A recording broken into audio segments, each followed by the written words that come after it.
Kisah Nabi Musa. Di tanah Mesir kuno, hiduplah seorang raja yang kejam bernama Fir'aun.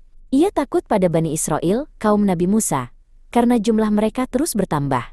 Fir'aun memerintahkan agar setiap bayi laki-laki yang lahir dari Bani Israel harus dibunuh. Seorang ibu dari Bani Israel melahirkan seorang bayi laki-laki yang sangat tampan. Ia menyembunyikan bayinya, tetapi ketakutan terus menghantuinya.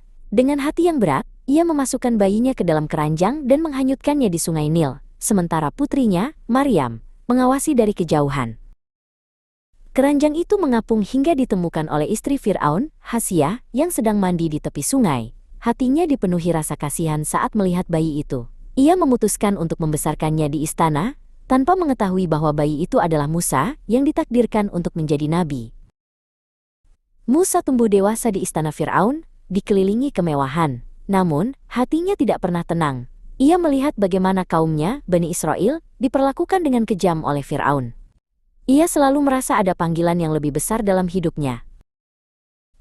Suatu hari, Musa melihat api di kejauhan saat berjalan di dekat Gunung Tursina. Ia mendekat dan mendengar suara yang memanggilnya dari semak-semak yang terbakar, tetapi tidak hangus. Itu adalah suara Allah Subhanahu wa Ta'ala yang memerintahkannya untuk pergi kepada Fir'aun dan membebaskan kaumnya. Musa kembali ke Mesir dan menghadap Fir'aun. Ia menyampaikan pesan Allah Subhanahu wa Ta'ala, tetapi Fir'aun menertawakannya. Untuk membuktikan kebenaran pesannya, Musa melemparkan tongkatnya ke lantai, dan tongkat itu seketika berubah menjadi ular besar yang menakutkan. Fir'aun memanggil para penyihirnya, yang juga bisa membuat tongkat mereka menjadi ular. Namun, ular Musa menelan semua ular mereka. Musa lalu menunjukkan mukjizat lain.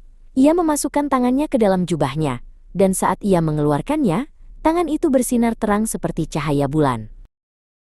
Meskipun Fir'aun melihat mukjizat-mukjizat itu, hatinya tetap keras. Allah Subhanahu wa Ta'ala mengirimkan berbagai bencana ke Mesir.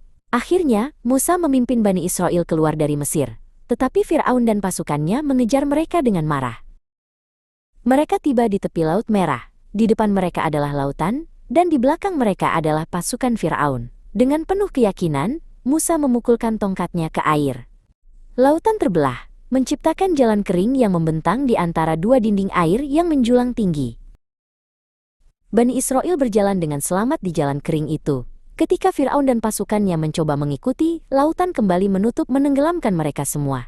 Musa dan kaumnya akhirnya bebas. Di Gunung Tursina, Musa menerima kitab Taurat dari Allah Subhanahu wa Ta'ala sebagai petunjuk bagi kaumnya.